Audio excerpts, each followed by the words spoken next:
Welcome to the Storyboards Creativecast. I'm Jen Clark-Hall, and in each episode I'll be chatting to inspirational people working in the creative industries who will share their career stories and advice. If you want to know more about creative careers, are thinking about starting up a creative business, or just want something interesting to listen to for half an hour, this is the podcast for you.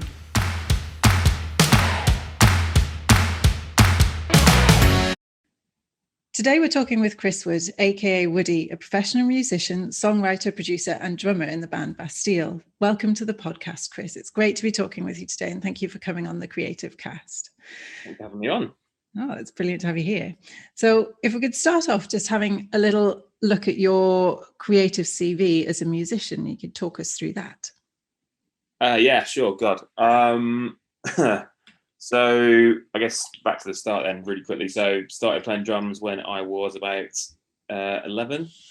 Last year at primary school. My dad's a guitarist and singer still. And I kind of cut my teeth being dragged around the pubs in Plymouth with him, hacking through Beatles and Rolling Stones songs and that sort of thing. And then at the same time doing the usual like school bands and like school orchestras, that sort of stuff. And yeah, basically just playing horribly and just keeping at it and trying to get a little less horrible as we go. And then left home when I was 19, to go to music college up in the southeast. And from there, met some good people, moved to London, did the usual sort of thing, gigging around, playing to nobody for ages. And yeah, it's kind of like a sort of sliding doors moment. Is I hit a point where I was working temp jobs in the day and trying to do music by night, and essentially working two jobs at once, and it was just breaking me. So my dad had the idea of why don't you try and teach drums instead to pay the bills, and that would kind of afford you some more free time.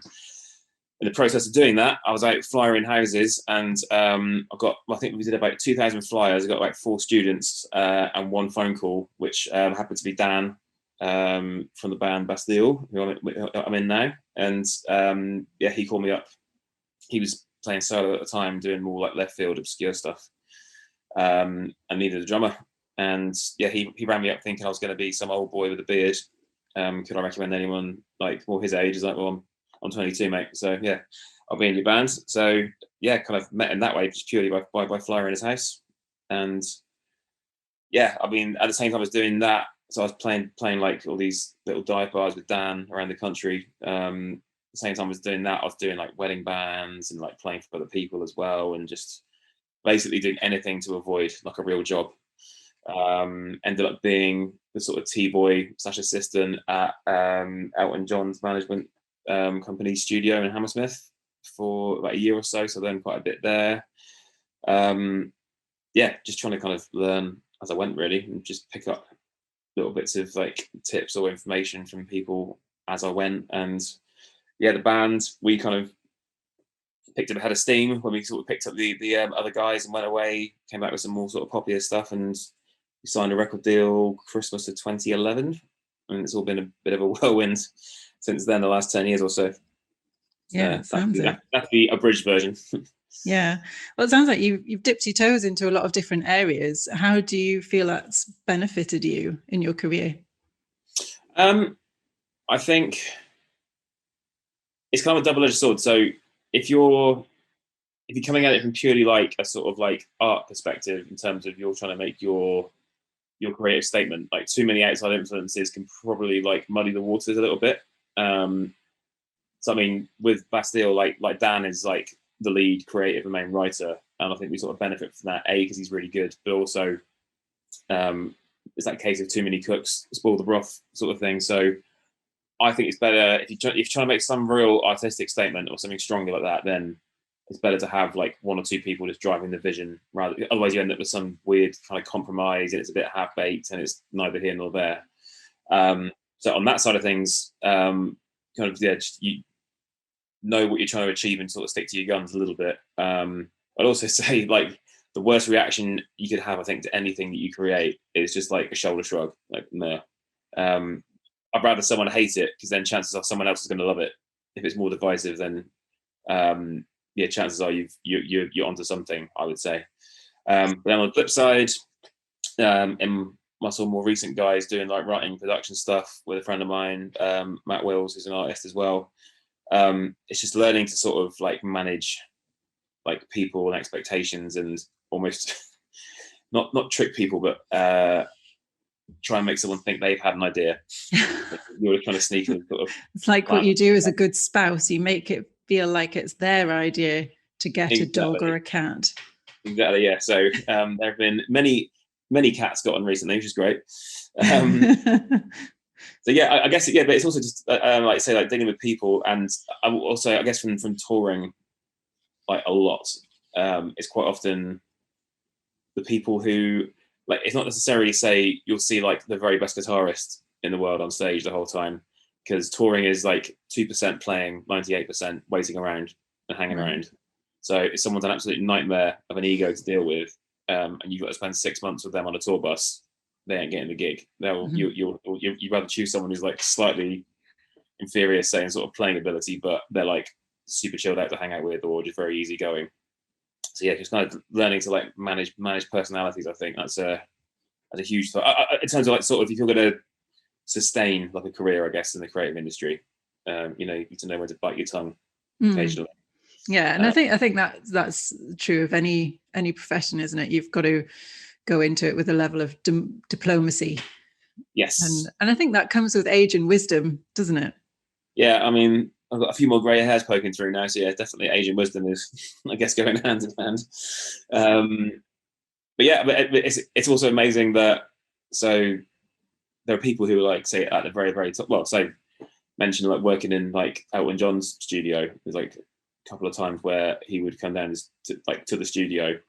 If I wasn't there, I'll be honest, but so my sort of co-worker who was working there, and he would pop down, like make everyone tea, just come and see everyone's getting on. So even someone at that like AAA like elite level still has like the sort of personality and awareness to come and talk to people, treat people like they're humans. Yeah. I think that's true across the board of like a lot of people that you meet who are seemingly like mega stars, but are often just quite normal, down to earth.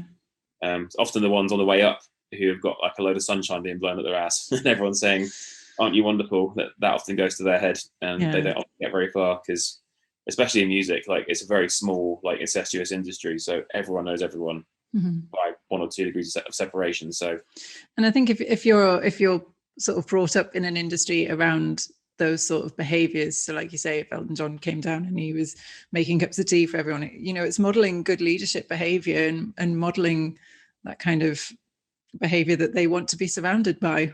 They don't want to be surrounded by like big-headed egos.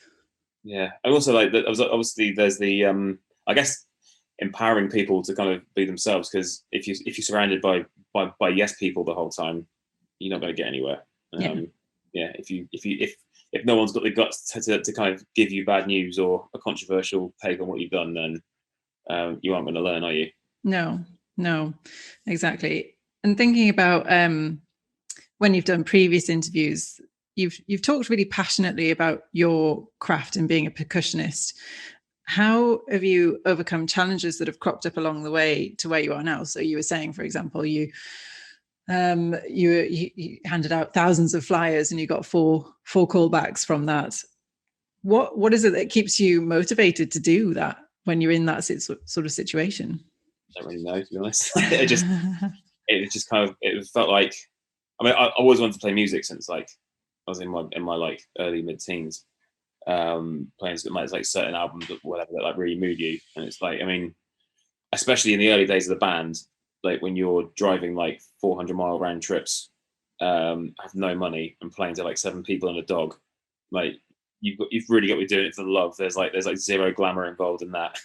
I think it's kind of being in it for the sort of right reasons. Like I like playing a pub gig as much as I like playing like an arena. Yeah. And I guess if you can't see yourself and visualize yourself doing something different, and the thought of doing something different is too soul destroying, then I guess that's maybe all the impetus you need to keep going. Like I said, I just wanted to avoid a real job. And yeah, I seem to have got some aptitude for playing drums, and I went and, as I say, I went to music college, but then after that I went and studied with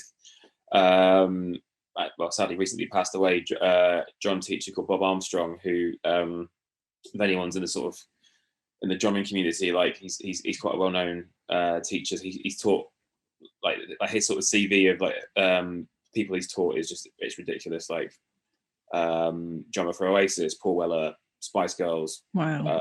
like countless others, like legendary session players. He's like kind of taught them all. So yeah, I went and saw him for 5 years, and he kind of really work on like technique and all that sort of thing, and getting the right sound out of the kit. And he didn't pull any punches at all. It was brutal. Like, no, try again. But that sort of served me well going forward, because then, say like with touring, I mean, probably at our sort of like peak busiest, we'd be doing maybe like 120 shows or gigs like a year.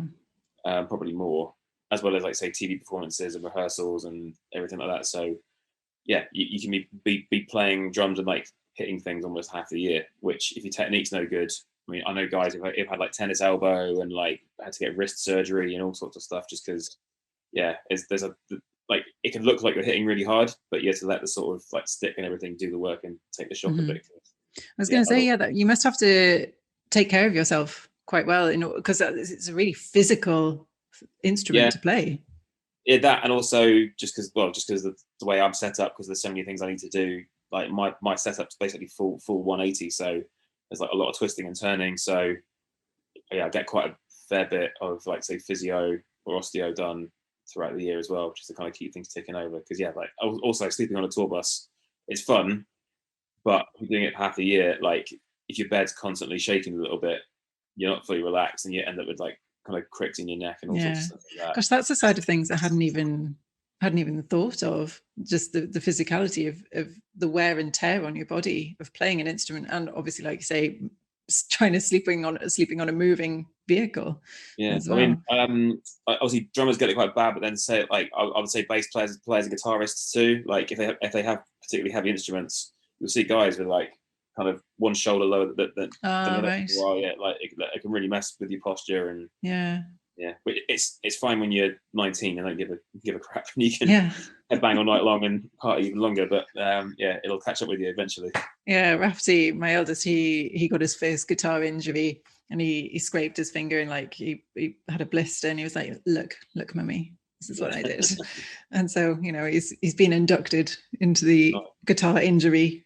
Oh, you can't really see it on camera, but I've got a couple of uneven knuckles from where I've accidentally kind of caught the rim of a drum. So it's like dented or flattened on a couple of... Oh my God. Yeah, not ideal. Sounds horrific. How do you think it's changed over time for you? Like obviously from your very beginnings when you were in music college and then getting your record deal into now, how has it changed over time, your sort of passion and how you're influenced? Good question. I guess it has and it hasn't. So like I still love playing drums just now because of the logistics of like having a family myself. Whereas I used to have endless free time. Now I have hardly any. So I mean, I used to practice 3 or 4 hours a day. There's no way I can do that now. I could do bits to like maintain, but I haven't really improved technically for quite a while now. But it's fine. But I don't know. It's weird because kind of back then, it's that, and like this is how kind of silly and subjective the industry is. Because say like some of the songs we were playing before we were signed hadn't really changed to the point where after we were signed and they were released, and people didn't care less beforehand until someone says, "Oh, it's really good," it was on the radio, and then all of a sudden, "Oh no, we loved it all along."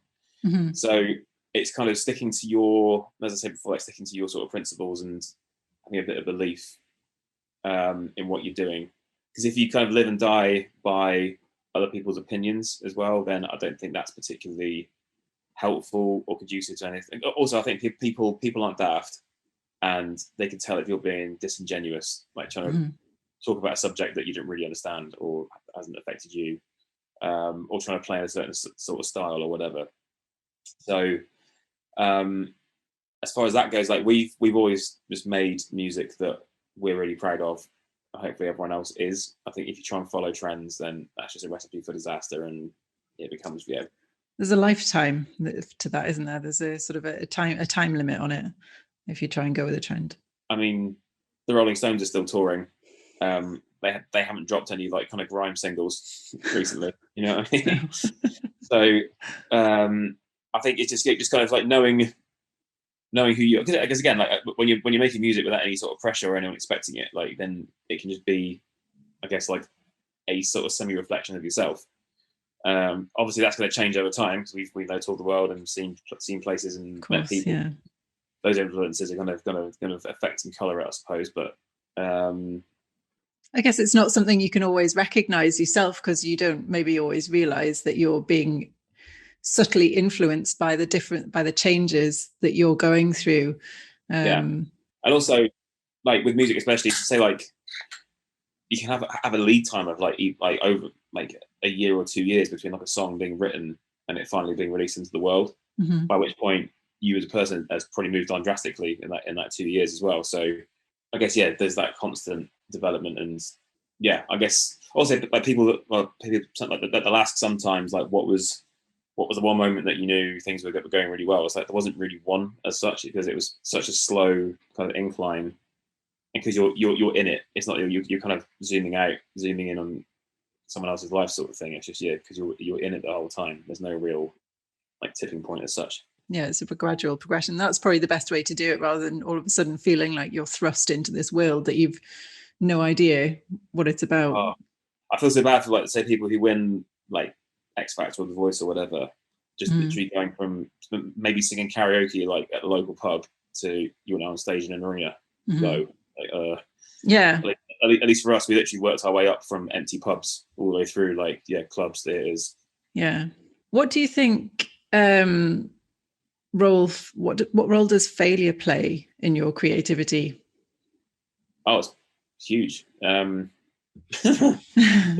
like so many things that we thought like, oh, this is going to be like an absolute home run and no one cares. And then on the flip side, something that you don't really pay much heed to at all just ends up taking on like some life of its own that you didn't see coming. So I think especially obviously I'm very aware, I suppose say part of the job of like what's going on across like social media and that sort of stuff. And I often see some of these like memes or whatever, people like, oh, just get rid of anyone who like brings any sort of negativity to your life. It's like, well, if you're saying that, you're basically just saying remove all criticism and everything is perfect. Like everyone who gets to like a high level in any field they do has to overcome like a lot of criticism. And I mean, criticism is not bad. It can be helpful. Be it like sports people being, and like say you're making this running correctly, or you're not striking the ball as you should be, or just like having your ideas challenged. I think that really helps. Then you actually kind of get a chance to sort of see like how much you really do kind of believe in something. Is it like no, I'm going to stand by this. And it also affords the happy accidents for things as well. So if you're doing something and you make a mistake, I think it's maybe. I mean, I look at it from a very tangible point of view, where if I'm doing a print or if I'm making a bit of artwork and I can see something's not gone the way I thought it was going to go and not as I expected, but actually it's turned out better than I expected because of that mishap or because of that accident. I also think there's like a bit of a burden as a creative where there's like, say, a bit with music or art or whatever, but you're so hyper aware of every little minute detail that you don't get to like, for instance, like I can't hear a song now without analyzing the lyrics, the rhythms, the changes, this, that, and the other. Like I can't just hear it for like what it is. Like where like most people can, they're like, oh, that's cool, that's got a nice little message to it or whatever. So the same thing that you've got that sort of burden of like knowledge where for you it's like, oh, there's this glaring error that's really, really bugging you, but nobody else, unless they were to kind of like had it pointed out, would even notice it at all. How do you deal with creative block, or when you're not feeling particularly creative? I don't know. It's interesting for that. So all of my sort of songwriting and production stuff is always either part of a duo at the very least, or with like an extra artist as well. So there's like three people in the room. So it's kind of quite rare that you get three people all at once who've got nothing. And often it just takes like one little spark or gem of an idea can kind of kick people off into a different direction, and it keeps going. So it's not something I've had to overcome yet, but then I've not sat down and just said like, right, I'm going to do something from scratch completely on my own. I definitely play better with others rather than working on my own. Yeah, I think a lot of people find that in the creative industry, whatever it is, that working is part of a collaborative collective, you become much more creative because you're bouncing ideas off each other rather than being on your own and kind of sitting there stuck and scratching your head and thinking what next. Also, I think like overthinking stuff is like one of the biggest sort of problems with that, is I mean, you hear about like say some of like the best songs of all time have just happened in like under like 2 hours. People are just like, right, do this done. Not ever thought it. I think I think workflow can play a huge part in that, because especially these days, so it's incredible what you can produce like at home in your bedroom on a laptop musically. But then that's the sort of burden of choice in terms of there are literally a million, say, drum samples you can choose from online or presets, and you just end up kind of fiddling, not to kill time, but just kind of like almost like look busy. And it's like, well, you should just basically say, this is the basic idea, and we'll just go and try and run with it and finish it off, and then come back to all the sort of nitty gritty. So you sort of touched on a little bit there, the fact that you've been working from home, and obviously the creative industries, particularly the entertainment and music industry, have been hugely impacted by the pandemic. So how has this impacted on you and the band, and how have you had to adapt your working practices during the last 18 months? So we are, well, touch wood, in like a fortunate position that we're not like we weren't living sort of like hand to mouth from touring. So we had planned to have last year off anyway, before obviously a global pandemic came along with it. But it's kind of, it really forced, well, myself and my wife to like reevaluate like all our sort of work stuff. So if it hadn't been for that, I wouldn't be so deeply involved in all the sort of writing production stuff as I am now. So that's been like a blessing out of a horrendous situation. But obviously with schools being closed, like working time was just so minimal, as I'm sure you can attest to as well, when the kids are very condensed. It's condensed, yeah, that's one word for it. So then there's that eternal sort of juggling act of like, I'm trying to be like a good husband, a good dad, and work, and keep the house from crumbling, and yeah. Whereas other people were furloughed on full pay without kids and just learned how to retile bathrooms and bake banana bread. Learn Spanish. What did you do with your lockdown? Well, I had a nervous breakdown. What did you do? Really great. But so yeah, I mean, I'm also fortunate enough that I've got a studio here. Well, in what used to be the back garden is now just the space where the studio exists.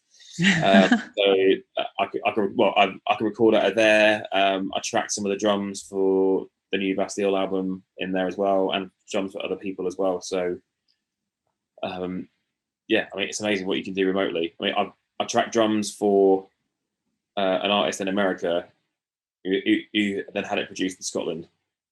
So all by email, none of us were in the same room at the same time. It's just, so I think people have realised they can do that. So maybe I wouldn't say it's the sort of death knell for it, but you can achieve a lot from home, or even just with like a semi well treated space. Like the sort of need to go to like your Abbey Roads and stuff like back in the day, where you were paying like I don't know, a silly amount of money per day just to be there, and then try and make an album. Now it's like the sort of time pressure and the cost is like way. And do you think going forwards that's going to be the norm now? So instead of having to pay to go to these studios, people are going to be more inclined to just try and do it themselves, or is there still a difference? There's certain things, like if you want to get like amazing drum sounds or guitar sounds, you still want to go to a big studio with a nice big room. But I mean, you can literally track vocals like under a duvet, just kill the room dead around you, and like if the mic's good and the interface, then you're fine. I don't know, but also there's a lot to be said for actual just being able to try something in the room together rather than over Zoom. It's glitching. It's like, no, I can't, lower, or can't quite see what's going on. It's a hindrance. Yeah, I guess with music, there's a certain point at which collaborative working can happen, but then it's got to be in person to really get that natural flow again. I don't really know. I haven't come across a single person who said, I really enjoy these Zoom writing sessions. Zoom fatigue straight away. Massively. Thinking about everything to date that you've done, what is the thing that you're most proud of, or things that you're most proud of? It's a big question. It's deep. I guess it's that I sort of, so when I first moved to London, I remember like saying to my dad as well, like, if we just get to, like, my sort of absolute dream was like, if we just play in a band for like a tour or a few gigs where like we end up playing something like Brixton Academy, that would be like enough in terms of like having sort of like inverted commas made it in my mind. And then we're really fortunate, obviously the band's gone on to like eclipse that, and we've done Brixton numerous times. So I guess it's more say proud as much as like relieved. It's like the plan sort of worked out. Yeah. You didn't have to go and get a normal job. Yeah, because I mean, like, I know so many people who I went to music college with, I met along the way, who like way more talented than me, but I guess just kind of gave in too easily. Mm-hmm. Sort of thing. But that would be the sort of thing I would hammer home to like any person trying to do a creative career is like just like how badly do you want it, sort of thing. It did not come quickly for us by any stretch. Like, we're slogging for years. Yeah, and I think that's something that everyone who I've interviewed has kind of attested to, is that it's never something that happens overnight generally, unless you're on one of these, reality TV shows, in which case with that there comes, like you said, a huge amount of baggage and a huge amount of stress that maybe not everyone can cope with. So it's all about persevering. And out of all those TV shows and whatnot, I've done like 10, 15 series of it, you probably count on like less than 10 fingers, like the people who actually had like established careers out of it, like One Direction to James Arthur's, whatever, but Will Young's. Yeah. So what's the best thing about what you do for a living? What would you say is the absolute like thing that you love the best, that makes you smile every time it happens?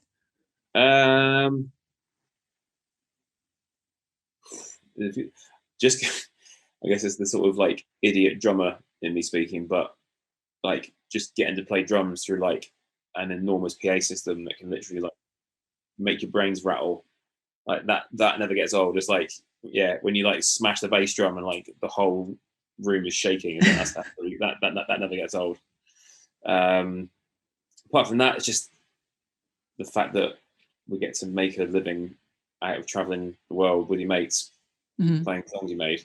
I mean, yeah, it's a bit of a joke almost, isn't it? Really, this past 18 months is really thrown into sort of sharp perspective. Like, you don't know what you got till you lose it, sort of thing. So to have it sort of taken away for a period, like, oh god, actually, yeah, do really miss it. Because I mean, with any job, like, you can get a bit jaded. It's just natural. How do you sort of maintain a good work-life balance? Because obviously your work life, I imagine there's not a typical day or a typical week for you. That doesn't exist. It's more, so a sort of hard lesson we learned on the way is like, everyone talks about like sort of self-care, which that's easy enough when you haven't got kids charging around, but sadly your self takes backseat when they are. But when we're on tour especially, it's just trying to get into like some sort of routine, as in like wake up, we've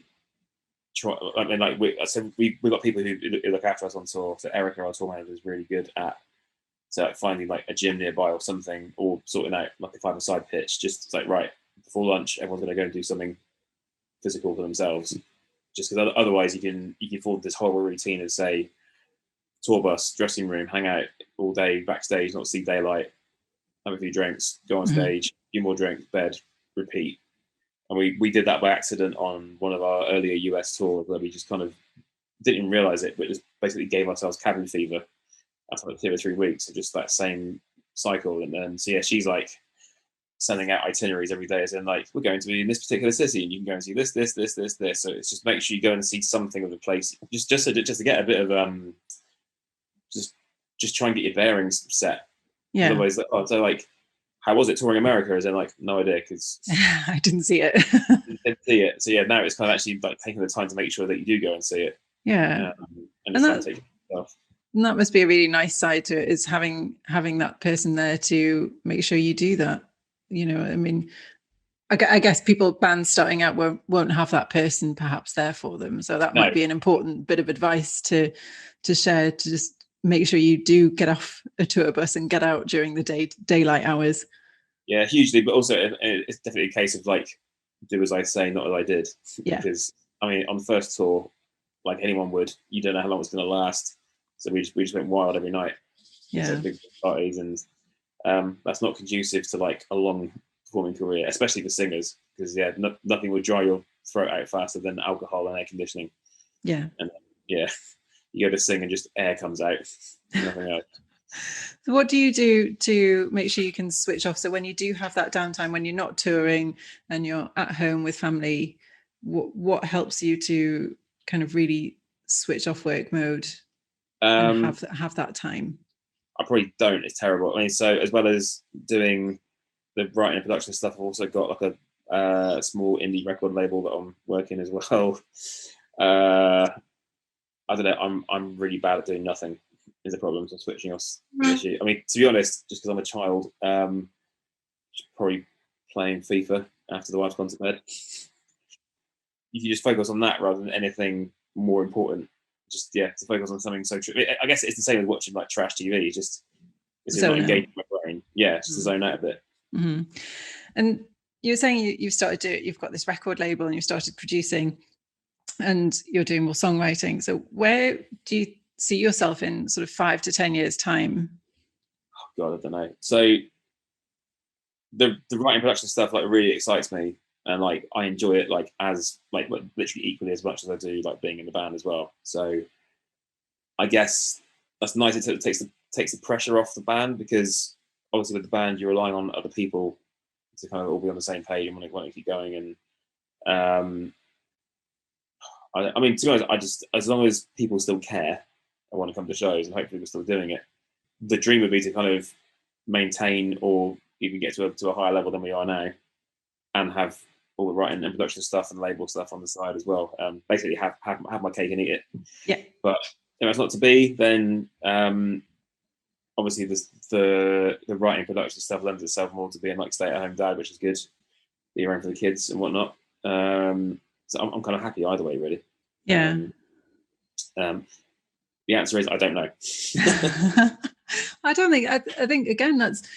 I used to call it the curse of the creative, is that you kind of float along doing different. Well, I say you float along. That's a bit wishy-washy, but you work hard and you go along and you try different things and you do different things, and you don't always want to stay in the same place for too long, because you feel, I mean, for me personally, sometimes my head's like a television set and I've got so many ideas going around, and I stick at one thing for a little bit and then I'm like, oh, but what about that? And I've got to go over there and do something else. And then, it's that thing of being excited by so many different things and not sometimes knowing where to stop, for me personally. But yeah, like being able to kind of manage your process can be quite tough, because I mean, God, we've got, well, even just like me and Matt, my writing partner, we've got 25, 30 almost finished bits that haven't quite been boxed off yet, but then something else pops up, or someone else needs to come work with us, or there's always something to get in the way.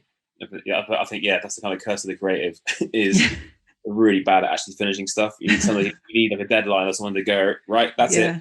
Yeah, hands off. Yeah, there's nothing worse than a deadline, but it is quite effective, I think, when you're a creative person, to just be like, oh, I need to get this done now.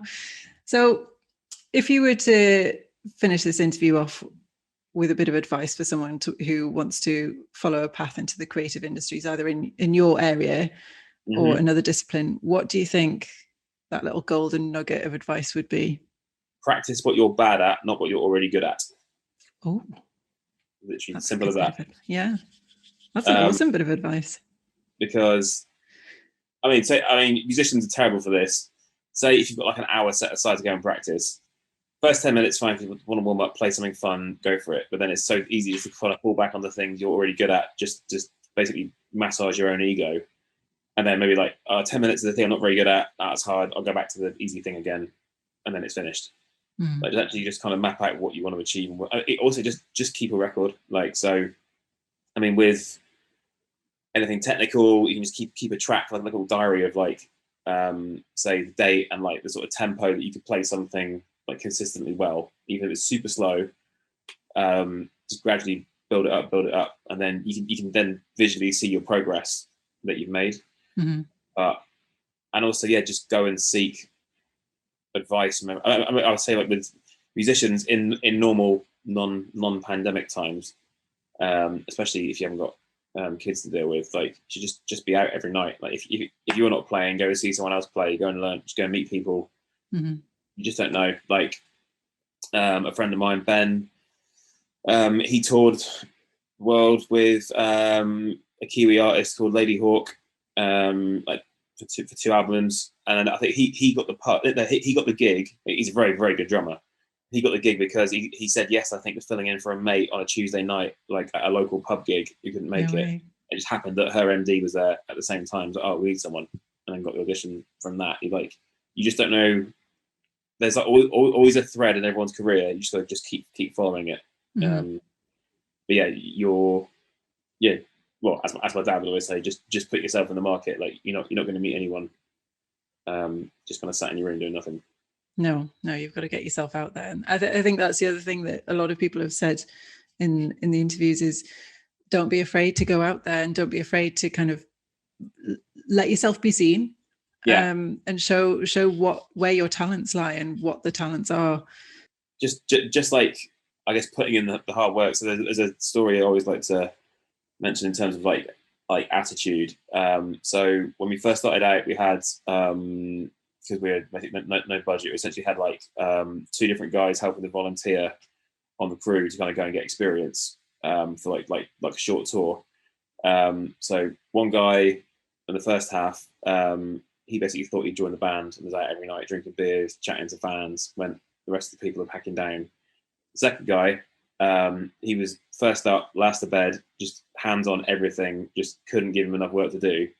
And we ended up keeping him, and he's now been on our crew for like the last 8 years. He's like very much part of the family, just because, again, it's that sort of application. Mm-hmm. And just it's hard work. And it helps. He's a really good lad as well, but it's not hard to be nice. Pleases, thank yous go a long way. And also, especially if you're saying music and you're on your way up, people remember you. And also, people say who are working at, say, like the very bottom of the ladder, they probably aren't intending on staying there very long. So it's quite often you hear stories of, say, people who remember a band when they were at the bottom of their, say, be it working at a label or working at a venue, they'll often work their way up. And sometimes if that band's on the way down, they can maybe pull in a few favours because they're nice to that person on the way up who's now like got some level of seniority. Or it can go the other way, and they'll not forget that you were vile to them at one time. You know what? I don't want to help. Yeah, it doesn't cost anything to be nice to people, does Exactly. it? Yeah. Oh, I think that's really good advice. And last thing, is there anything you want to mention about your work that you're doing recently, or is about to come out for you personally or the band? There's a load of embargo stuff I could just give away now. I get in big trouble. I was going to say we can edit things out if you accidentally really say something that you're not meant to. We've got a new single out right now called Distorted Light Beam, which we're really happy with and really proud of, and looking forward to playing that for the first time at people in 2 weeks, hopefully, Corona permitting. And what else? There's just loads of artists been working with to look out for. A guy called Ulysses Wells, Elise Mason, Inez Ray. There's loads of upcoming people that are really good, so keep an eye on my socials. Are these people on your record label? One is, Ulysses is, and then the other two I've just been kind of writing with and working with. So, awesome. All really good. Hopefully, future superstars, one and all. Awesome. Oh, well, we wish you all the best for the upcoming touring season. If it happens, fingers crossed, touch wood. When it it'll happens. All be fine. When it happens. And it will. Everyone, things will get back to some sort of normality, and you'll be back on the stage hearing that. Please. Hearing that vibration of the drums again. So thank you so much for coming on the Storyboards Creative Cast. My pleasure. Thank you. Thanks for listening to the Storyboards Creativecast. I hope you'll join me for the next one. Don't forget you can find us on Facebook, Instagram and Twitter to keep up to date with all our latest information and events. Why not subscribe to our YouTube channel as well? You can also email us at info.thestoryboard@gmail.com.